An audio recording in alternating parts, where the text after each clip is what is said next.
Right, sure. Well, hello everybody and good afternoon and welcome to this session, Create Database Projects using Azure Data Studio. I'll just share my screen now.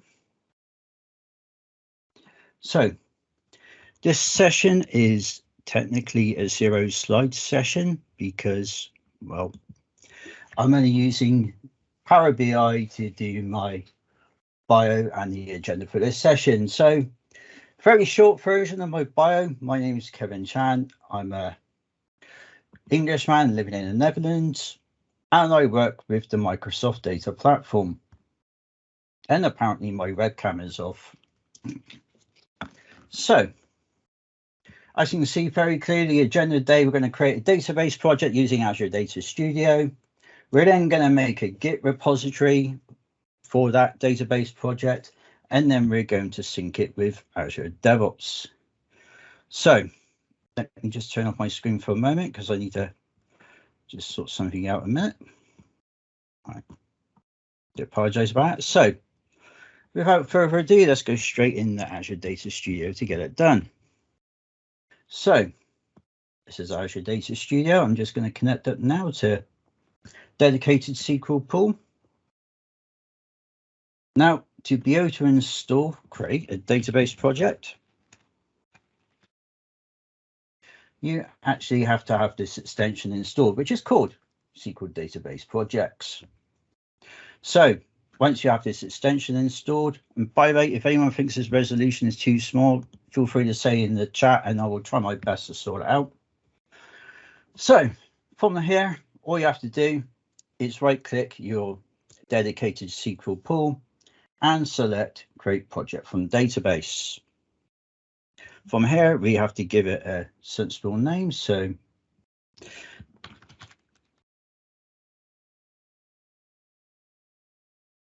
here you go, and the location.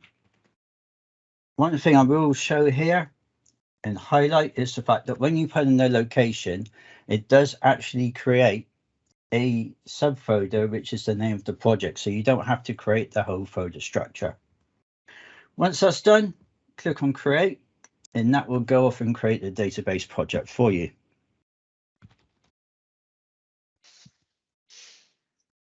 So as you can see, it's created. We've got the 3 database objects there.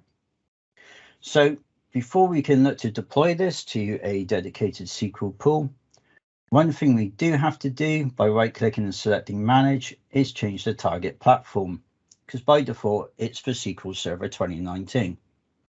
And we want to deploy it to an Azure SQL Data Warehouse. So I've changed the target platform there. And then the next thing we want to do is create a local Git repository for that folder that the database project is in. So to do that, we can click on the ellipsis and go to source control. And as you can see, and I'll zoom in a bit more here, you get a big blue box up here straight away that says initialize repository. So when you click on there, it very kindly guides you towards the folder the database project is in. So I'm just going to click on there. Just zoom back out a minute. And as you can see, it's found all the files within that folder. And it hasn't added them immediately to the repository. You have to do what's known as a commit, which basically hardens the change into the Git repository for you. So I'm just going to type in a commit message here and then click on the tick to represent that we're doing a commit. And that's it.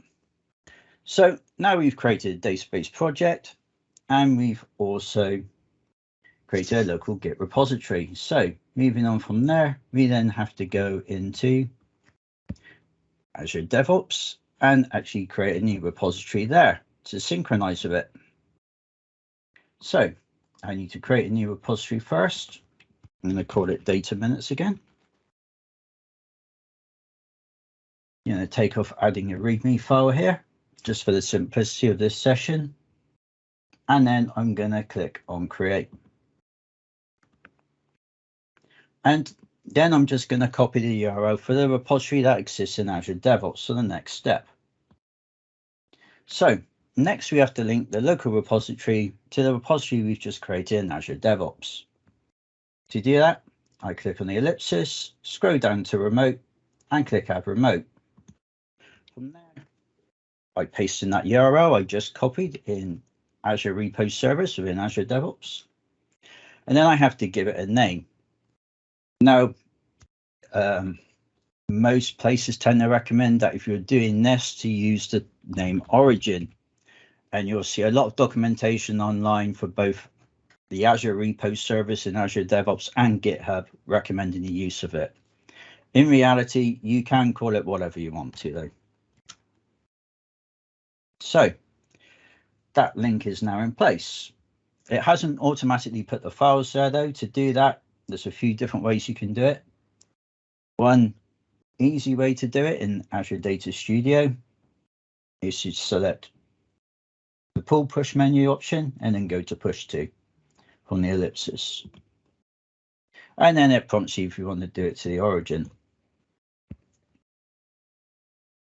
And now it's completed, we can go to Azure DevOps. I can click on refresh. I'll zoom in a bit for all of you. And as you can see, the files are now there in the Azure Repo Service within Azure DevOps. So if I zoom back out again a minute, just for easier navigation, because now I can show you that gives you some options on what to do once the files are in that repository. So one thing you can do if we go to create a new pipeline, you can use the classic editor, and this will allow you to create a deployment pipeline using the classic GUI format, as some of you may have seen in online videos and tutorials. And then from there, you can use the releases feature, which allows you to do the same in a GUI format as well. And I do know that a few people prefer to use this method because they do not want to use YAML, which brings me on to YAML, which is where you would actually use a YAML file to state the code to do all your builds and releases. Basically, do all of your deployment pipeline in one file. So what you can do is click on YAML and then click on the repository we've created, which is data minutes. Because we don't have a YAML file yet, click on Start a Pipeline and you'll get an initial pipeline for use.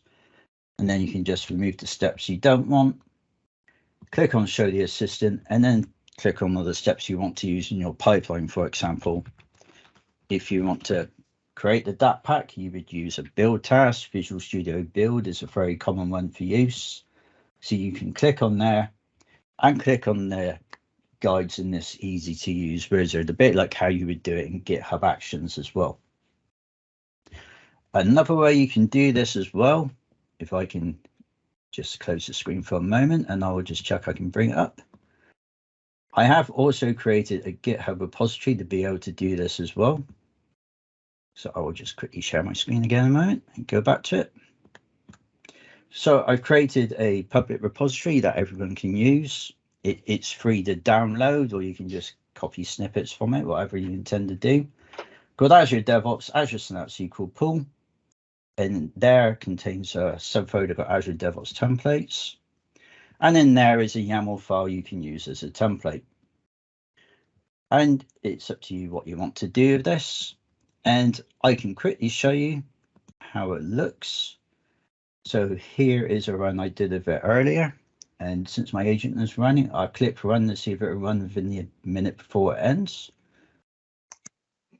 And what this will actually do, if I click on edit, I can show you it's basically exactly the same YAML code. The only thing different is I've created what's known as a variable group in the library feature, and that contains all the variables that I use in this pipeline.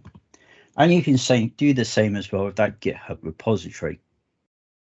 So that is it, everybody. So in this session, as it says on here, we've created a database project, made the GitHub repository locally, and then synchronized it with Azure DevOps. So what I can do is actually bring up, I do apologize about that, screen error again. So what I can do now, since the session's finished, I'll just put some links in the chat. All that's left for me to say is thank you very much to Ben and William for hosting this. And of course, thank you very much to all of you for attending this session.